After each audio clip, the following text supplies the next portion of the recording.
Белем һәр куркынычны җиңә, ди халык мәкале. Димәк, күбрәк укыган, күбрәк белем алган саен, алда очраган киртәләрне җиңеп булачак дигән сүз. Бүгенге уеныбызда да сынауларга бирешми торган укучылар көч сынаша. Алар алган белемнәре белән һәр куркынычны җиңәргә әзер. Бүгенге куркынычны да җиңеп чыгарлармы? Алар кемнәр алар? Зәринә һәм Альмира. Сәлам, кызлар. Сәламсыз. Үзегез белән таныштырыгыз инде. Альмира, синнән башлыйбыз, яме? Минем исемем Зиядинова Альмира. Мин Казан шәһәрендәге КФУ кашындагы 2-нче татар гимназиясендә укыйм. 6-нчы сыйныфка күчермен. Мин бию түгәрәгенә йөрим инде 5 ел. Минем иң яраткан дәресләрем ул татар теле һәм рус теле. Әйтергә кирәк, син безнең уенда иң яшь катнашучы булдың. Әйе? Әйе. Менә бит. Ләкин син бик яхшы катнашучы, бик көчле уенчы. Шуңа күрә Зәринәгә куркырга җирлек бар. Әйдә, синең белән таныш. Минем исемем Зәринә. Мин 121-нче лицейда белем алам. 8-нче класска күчәм. Мин тимер аякта шуам. Яркан дәресләрем алгебра, рус теле. Менә бит ничә икән. Зәринә белән без инде яхшы таныш. Ул үзен бик яхшы укучы буларак күрсәтте. Ә бүген кайсыгыз куркынычны һәм инде киртәләрне җиңеп чыгар икән? Вакыт күрсәтер. Башлыйбызмы, кызлар? Әйе. Уеныбызны әйдәгез, башлыйбыз.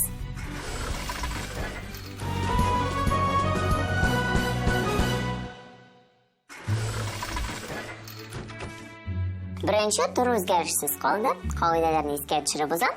Сезгә 3 сорау яңгыраячак. Җавап вариантлары бирелгән. Һәр дөрес җавабыгыз өчен балларны үзегез куясыз. Һәм дөрес җавап булса, балл сезнең исәбегезгә була. Юк икән дә балл гомуми исәптән алына.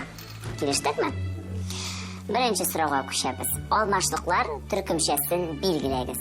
Алмашлыклар безнең татар теле. Татар теле дәресен искә төшердек. Сорауны кабатлыйм. Алмашлыкларның төркемчәсен билгеләгез. Менә түбәндәге алмашлыклар. Һәр кем, һәр кайсы, һәммә, бөтен, үз, барлык. Димәк, аларның төркемчәләрен тәкъдим иткәнче, җавап вариантларын, балларны куябыз. Беренче булып Зәринә, син җавап бирәсең, ничә балл куясың? 10. Югары балдан башлыйбыз. Нигә әле юк? Мин дә 10 балл куям. Альмира да 10 балл куя. Димәк, җавап вариантлары: билгесезлек алмашлыклары, билгеләү алмашлыклары, күрсәтү алмашлыклары, юклык алмашлыклары. Зәринә, син җавап бирергә әзерме? Минем җавабым билгеләү алмашлыклары. Ярый, җавабыңны кабул иттем, Альмира, син? Мин дә шулай уйлыйм. Ул билгеләү алмашлыклары. Кызлар, бик дөрес саныйсыз. Чыннан да бу сүзләр билгеләү алмашлыклары төркемчәсенә керә. Дәвам итәбез. Икенче сорау. Кырым ханлыгының яшәгән еллары. Альмира, беренче булып син җавап бирәсең? Мин 10 балл куям. Әлбәттә. Мин дә 10 балл куям. Зәринә дә 10 балл. Җавап вариантларын тәкъдим итәм. 1480-1481 еллар, 1440-1556 еллар, 1440-1783 еллар, 1421-1601 еллар. Димәк, Кырым ханлыгының яшәгән еллары. Альмира? Мин уйлыйм, ул 1440 ел һәм 1780 елга хәтле. 80-нче? 83 елга хәтле. 83 елга хәтле Кырым ханлыгы яшәгән дисез. Әйе. Да, кабул иттем. Зәринә? Мин дә шулай уйлыйм. 1440-1783. Кырым ханлыгы 1440 еллар башында Алтын Урданың Кырым улысы территориясендә Хаҗигәре хан идарә иткәндә оешкан. Дөрес булды монысы.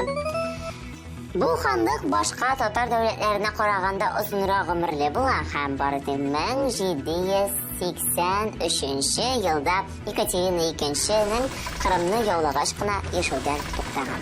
Әфәрин, дөрес җавап бирдегез. 10 балл икегезгә дә. Өченче соравыбызга күчәбез. Төньяк Боз океанындагы утрау, Антарктидадагы тигезлек, Чукоткадагы борын аның исеме белән аталган. Зәринә, ничә балл куясың? 10 балл. Мин дә 10 балл куям. 10 балл куя. Җавап вариантлары сезгә бу очракта ярдәм итер дип ышанып калам. Отто Шмидт, Пьер Лаплас, Иммануил Кант, Джеймс Джинс. Бу географик атамалар Отто Шмидт исемен йөртәләр. Ярый, кабул иттем. Отто Шмидтның кем икәнен беләсең инде син? Әйе. Бөек математик, астроном һәм географ. Мин шулай куйлыйм, ул Отто Шмидт. Отто Юльевич Шмидт Могилев шәһәрендә туган. Ул танылган математик, географ, астроном, дөрес әйттегез аны, һәм ул Төньяк полюс беренче йөзмә фәнни станциясын оештыруда катнашкан кеше. Җавабыгыз дөрес булды. Нәкъ менә бу атамаларны исемен Отто Шмидт исеме белән атаганнар. Афәрин, шуның белән без сезнең белән беренче турыбызга йомгак ясыйбыз. 30 балл сезнең кесәгездә хәзерге вакытта. Нәтиҗәләр үзгәрерме? Икенче тур безгә моны ачыкларга ярдәм итер. Дәвам итәбез, икенче турга күчәбез.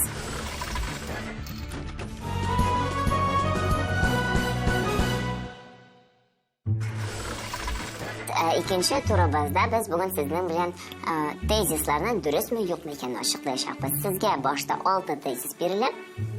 Сез шулар арасыннан берешәрне дөресен сайларга тиеш буласыз. Беренче уенчы сайлаган тезисны икенче уенчы сайларга тиеш түгел. Балаларны үзегез куясыз. Шулай итеп без 3 раунд уйныйбыз.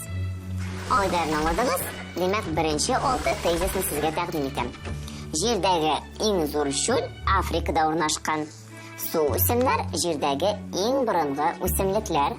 Мәхәббәт тәүбәсен Сибгат Хаким язган. Лупа иң гади зурайткыч прибор. Бер елда 366 көн. Римга нигез салучыларның варислары үзләрен патрициялар дип атаганнар. Биремне беренче булып Альмира син башкарырсаң, ничә балл куясың? 10 балл. Зарина, син ничә балл? Миндә 10 балл. Кабул иттем. Димәк, әйдәгез җавап бирергә кирәк. Альмира, синнән башлыйбыз. Син беренче булып тезисны сөйлисең. Су үсемнәр җирдәге иң борынгы үсемлекләр. Син моны дөрес тезис дип сөйлисең. Әйе. Яхшы, кабул иттем. Минем җавабым җирдәге иң зур чүл Африкада урнашкан. Иң зур чүл нинди чүл икән беләсеңме? Сахара. Афәрин, икегезнең дә тезисларыгыз бик дөрес. Дәвам итәбез. Бу 2 тезис урынына без тагын 2 тезис өстибез. Аксыл томсык гөмбәне ашарга ярый. Әйләнәнең барлык радиуслары да үзара тигез. Зарина, син беренче ничә балл куясың? 10 балл. Альмира, син ничә балл? 10 балл. Альмира да 10 балл куя. Димәк, Минем җавабым әйләнәнең барлык радиуслары да үзара тигез. үзара тигез дип саныйсың. Кабул иттем. Альмира, Римга нигез салучыларның варислары үзләрен патрициялар дип атаган. патрициялар.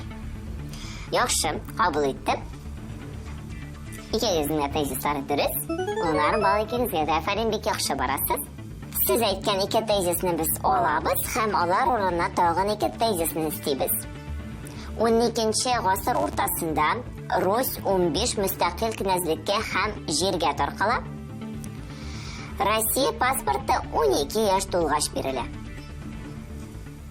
Бу тезисларның кайсысы дөрес? Беренче булып Альмира, син җавап бирерсең, ничә балл куясың? 10 балл. 10 балл куябыз. Сезгә Унда Зарина да 10 балл куя. Киттек. Лупа иң гади зурайткыч прибор. минем җавабым мәхәббәт тәүбәсе Сибгат Хаким язган.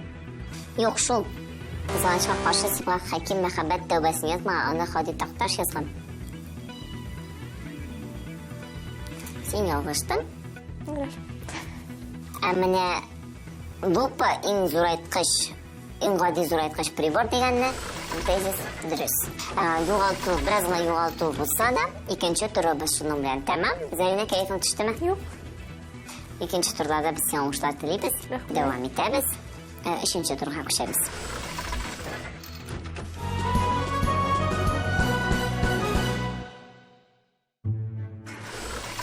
Өченче турыбыз безнең Фатих Кәримнең иҗатына багышланган бүген. Сезгә аның 2 шигыре тәкъдим ителгән. Аның беренчесе Ватаным өчен дип атала, икенчесе Ант шигыре. Дөресрәге, бу шигырьләрдән өзекләр бирелгән һәм кайбер сүзләре төшеп калган. Сезгә төшеп калган сүзләрне әйтергә кирәк булачак. Зарина, беренче булып син шигырен тәкъдим итәчәксең. Сиңа Фатих Кәримнең Ант шигыренә өзек бирелгән. Юлбасарлар топты җиребезне, ватан Ватан сугышына мин китәм. Менә балам, син әнкәсе аның, балабызны тотып ант итәм. Синең өчен шушы балам өчен, нәсел өчен, туган ил өчен мылтык тотып баскан җирменнән бер адым да артка җикенмәм. Ой, җикенмәм. Җигенмән. Юк, җигенмәм түгелше. Кызганыч. Ничек сул? Үч сүзне син дөрес әйттең. Соңгы сүз җигенмәм ту шигенмәм. Дәвам итәбез. Киләсе шигырьне безгә Альмира тәкъдим итәчәк. Аңа Фатих Кәримнең Ватаным өчен шигыреннән өзеп бирелде. Бәлки, бу хат соңгы хатым булыр. Иң дәһшәтле утка керәмен. Шулай була калса, да. Җавап юк. Дәвам итәбез. Бүген соңгы тапкыр күрәмен. Мин сугышка керсәм, дошманымның йөрәгенә төзәп атамын. Үзем үлсәм, балаларым кала. Минем гомрем булып ватаным. Син әйтә алмаган сүз кояшны да. Автор кояшны да күрә алмаганны үкенә. Шуңа күрә бу сүзне син әйтә алмадың. Өч сүзне дөрес атадың. 3 бал сиңа куябыз. Шулай итеп, бу турда сез икегез дә 3 бал тупладыгыз. Кыенрак булды ахрысы. Әйе. Димәк, Фатих Кәримнең шигырьләре сезнең өчен алай ук яхшы таныш түгел. Өегезгә кайткач, кат бу шигырьләрне укырга киңәш итәм, чөнки тормышта аларның кирәге чыгуы мөмкин. Дәвам итәбез. 4нче турга күчәбез.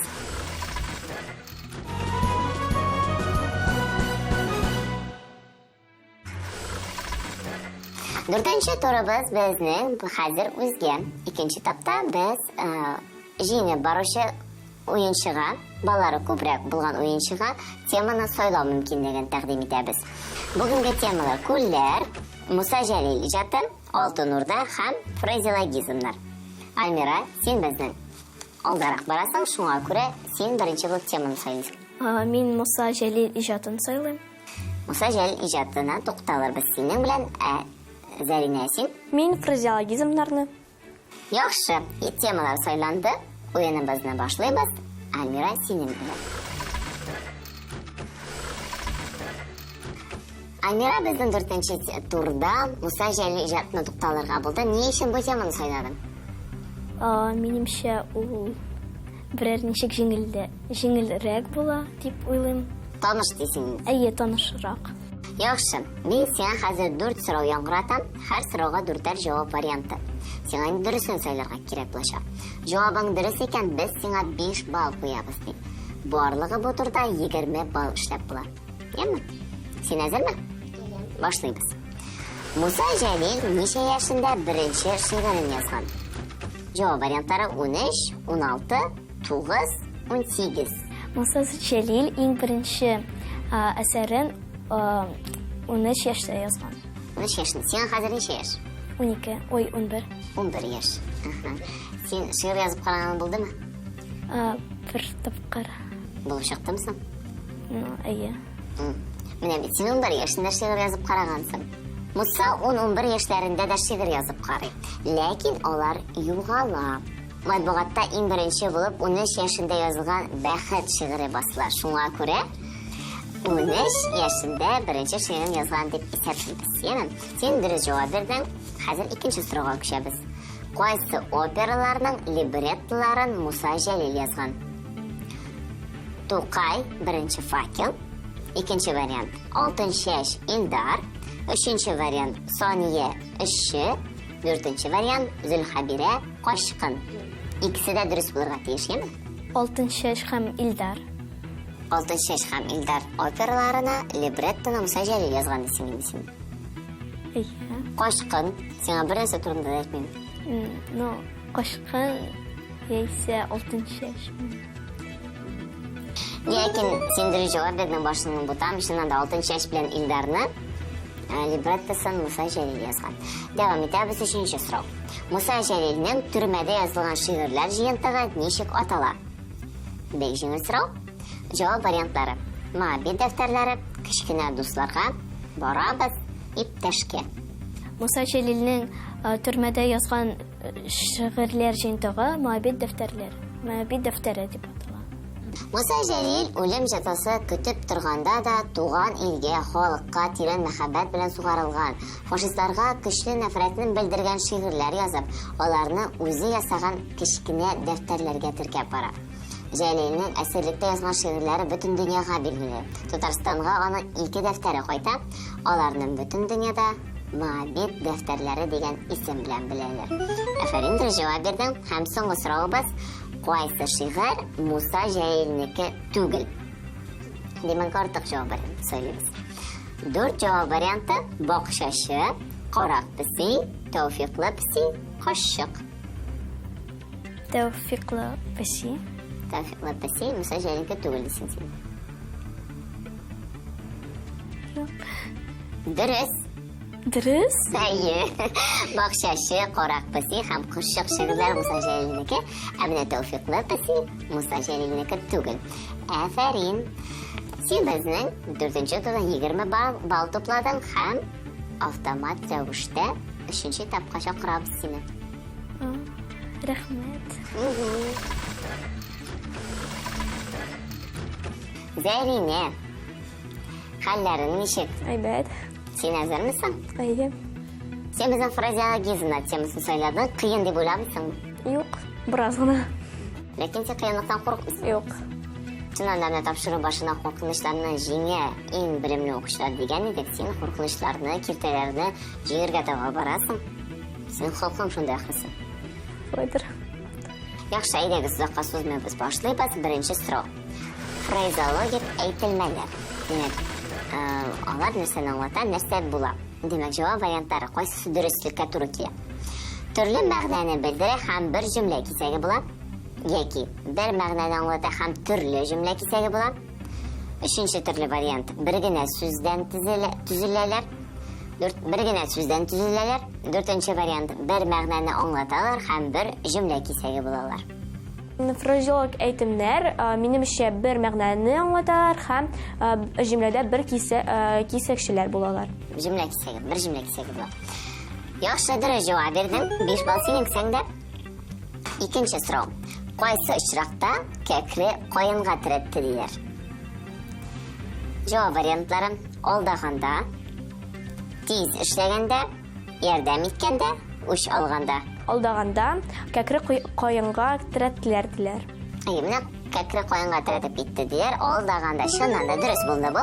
Дәвам итәбез. Фразеологизмнар ирекле сүз тезмәләрдән ничек аерыла? Җавап вариантлары: бер бөтен мәгънә аңлаталар. Икенче вариант: җөмләнең бер кисәге булалар. Бер сүз белән әйтеләләр. Кимендә 2 сүздән торалар. Минем җавабым: фразеологизмнар кимендә 2 сүздән тора. Ирекле сүз тезмәләрдән шулай аерыла дип саныйсың. Әйе. Кызганыч.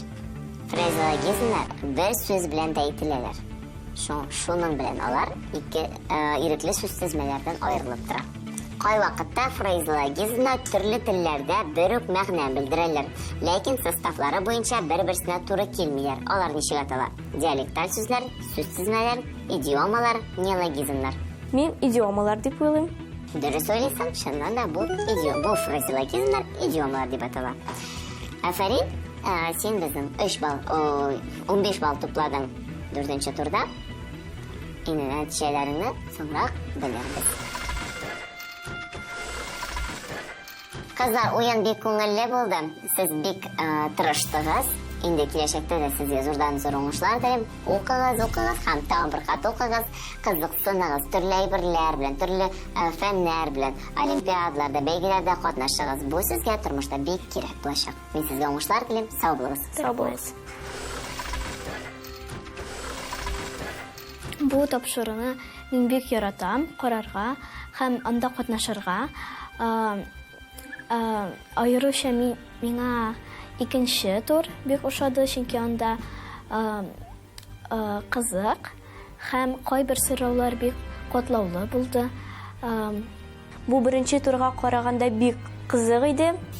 Әзрәк сораулар авыррак иде. Бәлки миңа бу авыррак булу бик ошады.